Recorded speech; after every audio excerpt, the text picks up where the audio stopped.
সম্মানিত দর্শকবৃন্দ, আপনারা হয়তো হোসেনপুর উপজেলাতে বাস করেন, কিন্তু 25টি বাড়ি যে সরকারিভাবে করা হয়েছে এবং পড়ে আছে এভাবে হয়তো অনেকে জানেন না। মাহমুদুল্লাহ সরতা মিডিয়া ডাবনের পক্ষ থেকে সকলকে স্বাগত জানাচ্ছি হোসেনপুর উপজেলা চরজিরানি থেকে।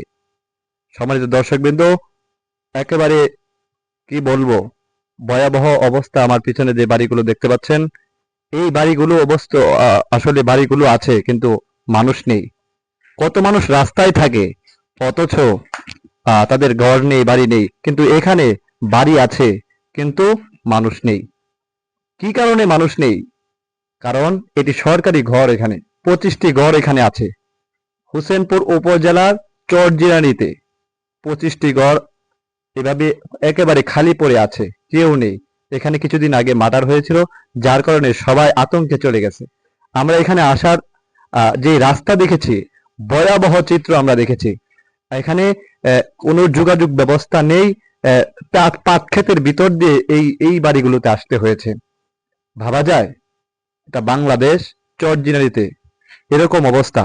একজন লোক, স্থানীয় লোক এখানে আছে, আমরা তার কাছে জিজ্ঞাসা করব আসলে এই অবস্থাটা কি জন্য এরকম হয়েছে, একটু যদি বলতে। মার্ডার হয়েছে, মার্ডার 1 তারিখে মার্ডার হয়েছে, 1 তারিখ রাত্রে মার্ডার হয়েছে। ওইলে আবাসনের লোহারে কয়েকজনের নিচে মমিসিং নিচে হ্যারাসমেন্ট করাইছে, সাক্ষী লাগিয়া করছে, কে মারছে বেড়ান ঘুমাই রয়েছে, জানবো কি ভাই বিল্ডিং ঘর উঠতে রয়েছে, মারছে তো সুর ডাইতে মারছে। দিনের বেলা ফাঁকা হয়ে যায়, এই সকল বাড়ি ফাঁকা থাকে, কিন্তু রাত্রে বেলায় মানুষ কোথা থেকে এসে মাদকাসক্ত বিভিন্ন মানুষ এখানে অকারেন্স করে বেড়ায়।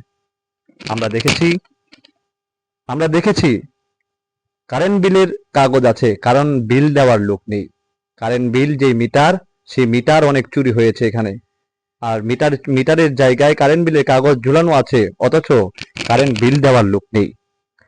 এই প্রশাসন, উপজেলা প্রশাসন যারা আমাদের ভিডিওগুলো দেখবেন, আশা করছি সব প্রশাসন, হোসেনপুর উপজেলা প্রশাসন এই দিকটাতে নজর দিবেন। এই 25টি বাড়ি সরকারি বাড়ি বেহাল অবস্থা পড়ে আছে এইভাবে, মানুষ নেই, কেউ নেই, শুধু আছে রাতের বেলার মানুষ। এই সকল মানুষদেরকে ঠিক করতে হলে অবশ্যই প্রশাসন এগিয়ে আসতে হবে।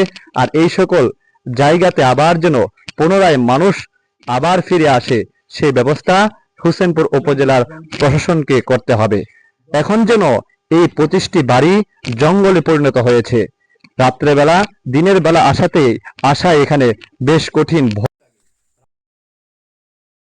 ভয়াবহ অবস্থা এখানে।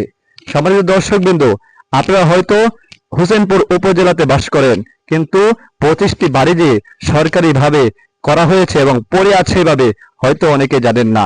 আমরা জানিয়ে দিলাম, অবশ্যই ভিডিওটি শেয়ার করবেন এবং প্রশাসনের কর্ণকহরে যাতে করে পৌঁছে যায়। এই 25টি বাড়ি যার রাস্তা নেই, আসার কোনো ব্যবস্থা নেই, একটি গাড়ি নিয়ে আসার কোনো ব্যবস্থা নেই। আমরা এসেছি, আমরা দূরে আরেক বাড়ির ধারে গাড়ি রেখে এসেছি, অথচ আমরা এখানে গাড়ি নিয়ে আসতে পারলাম না। এসে যে ভয়াবহ চিত্র দেখেছি, একেবারে পুরো জঙ্গলের অবস্থা। সমাজের দর্শক, পুরো 25টি বাড়ি দেখানোর মতো সেই এখন পরিস্থিতি নেই। আপনাদেরকে অবশ্যই যতখানি দেখিয়েছি, অবশ্যই ভিডিওটি শেয়ার করে সারা বিশ্বের মানুষদের, যারা সরকার প্রশাসন আছেন তাদের কাছে পৌঁছে দিবেন। এই দায়িত্ব আপনাদের, হোসেনপুর উপজেলার মানুষের, কিশোরগঞ্জ জেলার মানুষের। সে পর্যন্ত ভালো থাকুন, সুস্থ থাকুন, সততা মিডিয়া ডাবলনের সাথেই থাকুন।